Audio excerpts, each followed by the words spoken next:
Ndabaramukije cane bakunzi b'ikiganiro yaga muganga amagara meza kugubwa neza no kurohanirwa mu vyanyu no mu banyu nivyo ndabipfurije ndabahaye ikaze jewe Janvier Manirambo nasanzwe nteramana namwe muri kino kiganiro yaga muganga nkaba nsanzwe nsangira namwe muri kino kiganiro inyigisho ntungamagara hamwe n'impanuro ntungamagara kugira ngo bishishikare kudufasha kubungabunga amagara meza. Muri kino kiganiro cacu cuno musi rero nagomba ngo turabire hamwe ibintu bitanu bishobora kudufasha kurwanya novuga ngo ukugumigwa cyangwa se kugumbiza ivyo twita ngo ni constipation mu rurimi rw'igifaransa.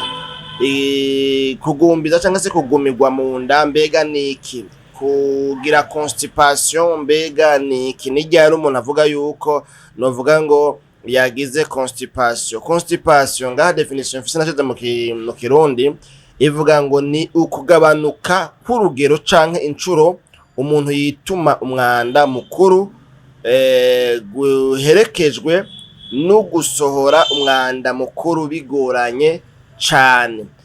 Constipation ni kirya gihe umuntu novuga ngo haba habayeho ukugabanuka k'urugero canke incuro, no kuvuga igitigiri c'incuro umuntu yituma umwanda mukuru ku munsi, hanyuma niyo bishize naho akituma ugasanga yituma bibanje kugorana cane, bibanje kumugumira cane, nico twita rero constipation. Kumbure birashoboka yuko havuca usanga umaze nawe guhura n'ikibazo nk'ico. None mbega umuntu yokora iki, umuntu yofungura iki, nizihe mfungurwa zofasha umuntu kugira ngo agire ntiyoroherwe mu nda, agire amagara meza mu nda, ntakarigwe n'ico kibazo ca constipation co kugumirwa, kuko kino kibazo burya giterwa na vyinshi kandi ni benshi cane usanga bafise ico kibazo. Muri ryashira hamwe mpuzamakungu gitaye amagara y'abantu kw'isi, Organisation Mondiale de la Santé OMS mu mpfunyapfunyo y'igifaransa, bemeza yuko n'imiburiburi buri mwaka ibice 30% vy'ababa mw'isi bahura na kino kibazo ca constipation. Kandi bavuze ngo ibice 30% vy'ababa mw'isi muri OMS baba bavuze bajya abantu bamenyekanye bagiye kwivuza, hanyuma amavuriro bivuje ko n'ibitaro bivuje ko hakandikwa mu marojistre mu bitabo yuko uyo muntu ikibazo basanze afise ari constipation. Bigomba kuvuga yuko babandi rero batamenyekana kubera ko bativuje, bagwaye bakaguma iyo muhira, bagafata ibi bakagira ibi na biriya, bakiyina bakagira ibintu vyinshi, bagakoresha novuga ngo imiti y'ikirundi, abatagiye kwa muganga ntibamenyekana. Kandi abo nabo turazi ko bahari, bamaze kuba bahari rero muca mwumva yuko bino biharuro birarenga ibice 30% vy'abantu baba mw'isi bahura na kino kibazo ca constipation. Hanyuma kandi muri iryo shirahamwe ryitwa OMS nyene, Organisation Mondiale de la Santé, baca babandanya bakavuga ngo abageze mu zabukuru bobo ngo usanga ngo abafise ikibazo ca constipation bari hagati y'ibice 50% n'ibice 75%. Murumva yuko uko umuntu akura niko bishishikara kwiyongera ivyo kugumigwa cyangwa se novuga ngo kugumbiza guhura n'ikibazo ca constipation, kuko murabizi yuko amazi yazindutse abageze kure, umubiri w'umuntu ntuba ugikora ibikorwa ujejwe neza nk'ukiritera akarisama. Ntabatebeye mu majambo rero, none ivyo bintu bitanu umuntu yokora vyofasha kugabanya cyangwa se kugwanya constipation ni ibihe? Ikintu ca mbere ngaha dushimikira kandi ku mfungurwa, ibice nka byose ni bifatiye ku mfungurwa, uko burya amagara meza avuga ngo ubwiza buca mu kanwa. Ubwiza rero ko buca mu kanwa burya amagara meza nayo azanana mu byo dufungura. Uno niwe yavuze ngo bijanye n'amagara meza burya ngo bipfira canke bigakirira mw'isahani ku meza. Ibyo umuntu yihereza bituma agira amagara meza cyangwa se bigatuma agira amagara mabi. Ikintu ca mbere nuko ngo umuntu yofungura ivyo twita mu gifaransa ngo ni amalégume. Amalégume naho ngaha dusanga hagwiriyemwo novuga ngo ibintu bijanye n'imbogaboga, hagwiriyemwo amakaroti, hagwiriyemwo imyungu, hagwiriyemwo ibishayoti, hagwiriyemwo ibishayoti n'abaravuga ngo ibiyoti, hagwiriyemwo ivyo bita ngo ni ama epinare, hagwiriyemwo umusoma, irengarenga, amakubi, novuga ngo n'izindi mbogaboga nyinshi z'ubundi bwoko. Habaho ubwoko bwinshi, twari kuvuga ngo igitika, hariho abantu barya ibitika, twari kuvuga ngo inderama n'ibindi. Kumbure ndagiye numva imbogaboga zibaho ni nyinshi. ivyo bintu ni vyiza kubifungura. Burya umuntu ntiyari akwiye gufungura imfungurwa zitarimo imbogaboga, kubera yuko imbogaboga ni nziza cane ku magara y'umuntu, na cane cane mu korosha amagara yo munda, umuntu agaca agira amagara meza akoroherwa, hanyuma no kwituma ku mwanda mukuru bikoroha. Ikintu ca kabiri naco ni kijanye nuko umuntu akwiye gufungura ivyamwa kugira ngo bikunde umuntu agwanye iyi constipation, ingorane ya constipation. Akwiye gufungura ivyamwa navyo nibaza yuko nta utabizi, harimo imicungwe, harimo bimwe bitangwa na mapome, harimo amapapayi, harimo imyembe, harimo za pamplemousse, duhava tuvugamo ko harimo n'amapera, harimo amabungo.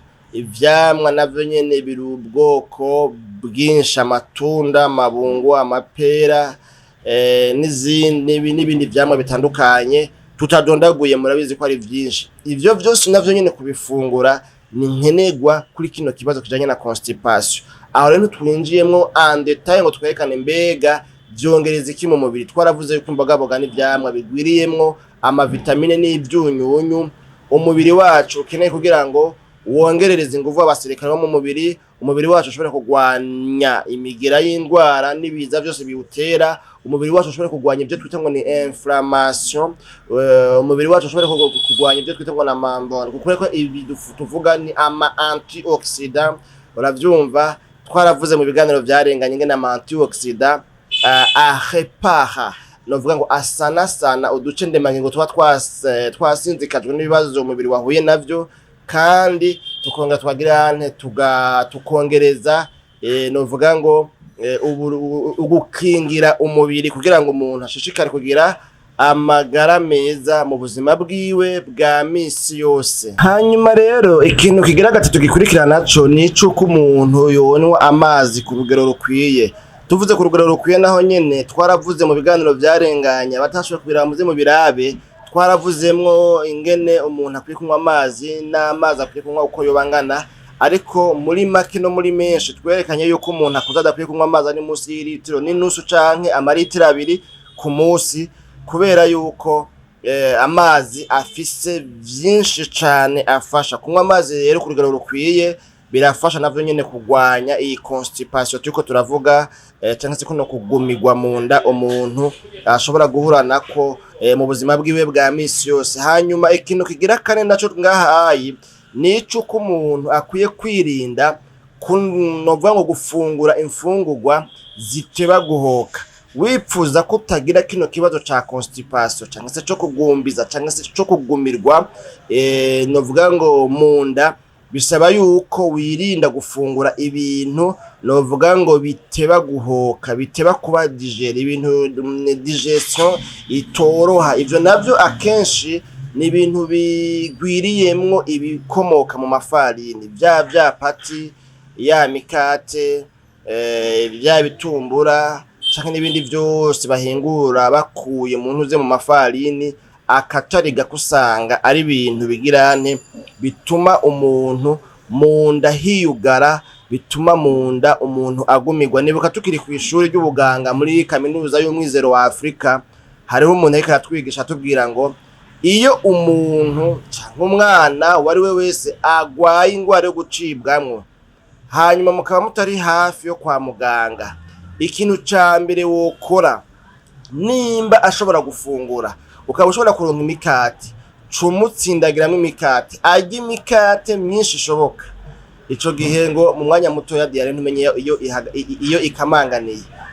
Byerekana yuko rero iyi mikate ishobora guhagarika diare, hanyuma mugeze mukabandanya ibindi mu nyuma bijanye no kuvuza uyo muntu kugira ngo icatumye agwara novuga ngo diare kigirente gitorerwa umuti. Rero vyerekana yuko nimba ibintu bivuye mu mafarini bishobora guhagarika ugucibwamwo, bisigura yuko rero ivyo bintu vyugara mu nda.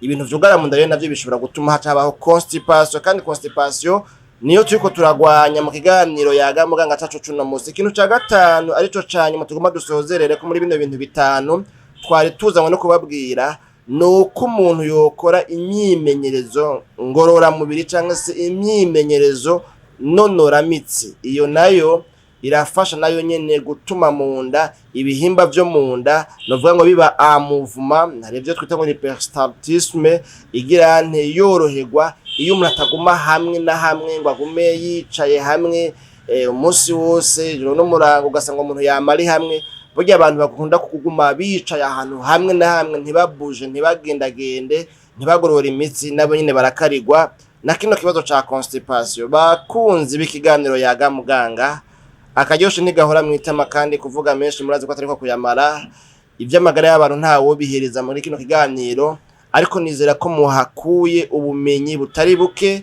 dufatiye kuri bino bintu bitanu umuntu akwiye gukora kugira ngo ashishikare kurwanya iyi ndwara cyangwa se kino kibazo no ngorane ya constipation yo kugumigwa mu nda kandi ikunda gufata abantu batari bake twisunze ivyo abantu bafungura n'ubuzima babayemwo.